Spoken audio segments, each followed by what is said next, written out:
Welcome back અને મહત્વના સમાચાર ઉપર નજર કરીશું। ખેડૂતોના પડતર પ્રશ્નો મુદ્દે કોંગ્રેસ આંદોલન કરશે। ખેડૂતોની માંગ નહીં સંતોષાતા આંદોલનની ચીમકી ઉચ્ચારી। 12 જૂનથી ખેડૂતો સાથે કોંગ્રેસ વિરોધ પ્રદર્શન કરશે। 15 જૂને ગાંધીનગરમાં ટ્રેક્ટરની સાથે વિરોધ કરશે। કોંગ્રેસના કાર્યકર્તાઓ 1111 ટ્રેક્ટરની સાથે ખેડૂતો વિરોધ પ્રદર્શનમાં જોડાશે। જમીન માપણી, ખેડૂતોને દેવા માફી સહિતની માંગણીઓને લઈને વિરોધ કર્યો છે, ત્યારે 12 જૂનથી આ વિરોધ પ્રદર્શન શરૂ કરવામાં આવશે।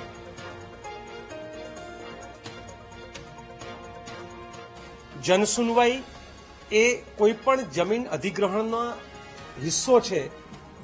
જનસુનવાઈ વગર કોઈપણ જગ્યાએ જમીન સંપાદન કરી શકાય નહીં। 80% ખેડૂતો જ્યાં સુધી કન્સેન્ટ ના આપે ત્યાં સુધી કોઈ ગામમાં પ્રાઇવેટ કંપનીઓના થાંભલા કે કોઈપણ પ્રકારનું સંપાદન થઈ શકે નહીં। સ્પેશિયલ જે છે ઇમ્પેક્ટ એસેસમેન્ટ એવું કાયદાની જોગવાઈ છે। એટલે સમગ્ર 2013નો LARRનો જમીન સંપાદનનો કાયદો ગુજરાત સરકાર અને ગુજરાતનું રેવન્યુ ડિપાર્ટમેન્ટ અને પોલીસ ડિપાર્ટમેન્ટ ઘોળીને પી ગઈ છે અને એની સામેનો આક્રોશ અત્યારે ગુજરાતમાં તમને જોવા મળશે।